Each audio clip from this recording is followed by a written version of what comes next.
యేసుక్రీస్తు మీ అందరికి వందనాలండి. అందరూ బాగున్నారా? చక్కగా అందరూ బాగున్నారని కోరుకుంటున్నాను.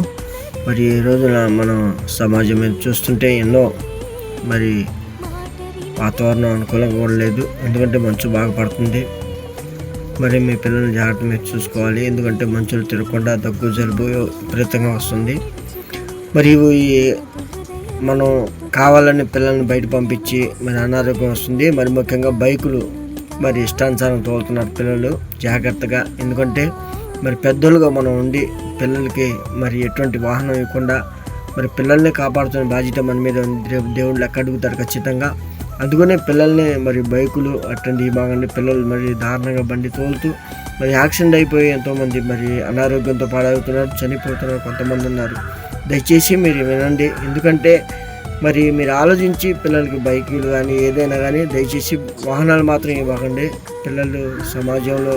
ఎందుకంటే యూట్యూబ్లో అన్నీ చూస్తున్నాను, యూట్యూబ్లో మీరు కూడా ఉన్నారు. ఎందుకంటే ఎక్కడ పడితే అక్కడ యాక్సిడెంట్ అవుతున్నాయి దారుణంగా. మా తెనాల్లో అయితే మరి సాయిబాబా గుడి రూట్లో మరి 10th క్లాస్ చదువుతున్న పిల్లడు మరి యాక్సిడెంట్ అయ్యి తన కాలు మరి ఇరిగిపోయి మరి సమయంలో ఉన్నారు. మరి వాళ్ళ తల్లిదండ్రులు ఎంత బాధపడుతున్నారు. పిల్లలకి బండి ఇచ్చి మనమే మన చేతిలో మనం పాటు చేసుకుంటున్నాం. దయచేసి అట్ట ఇవ్వకండి.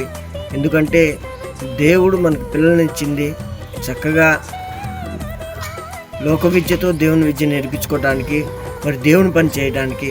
అది కాకుండా మన ఇష్టానుసారం మనం పిల్లలకి నేర్పించి ఆ రోజున పిల్లలు అనేక తప్పుదారులు నడుస్తున్నారు.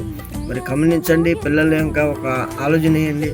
మన ఉద్యోగాలు కానీ మన వ్యాపారాలను కానీ మన ఏదైనా సరే మనం ఆటలో ఆలోచిస్తున్నాం. మన పిల్లల విషయంలో మీరు ఆలోచించట్లా. దయచేసి పిల్లల విషయంలో మీరు ఆలోచించి మంచి నిర్ణయం తీసుకుంటారని కోరుకుంటున్నాను. ఎందుకంటే వాహనం మాత్రం దయచేసి పిల్లలకి మాత్రం చిన్న పిల్లలకి వద్దు.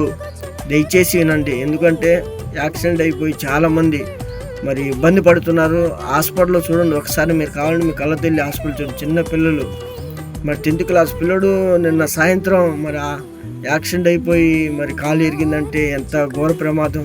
ప్రాణాలు పోవాల్సిన ప్రాణం కానీ దేవుడు తప్పించి మరి దేవుడు కాపాడుతున్నాడు.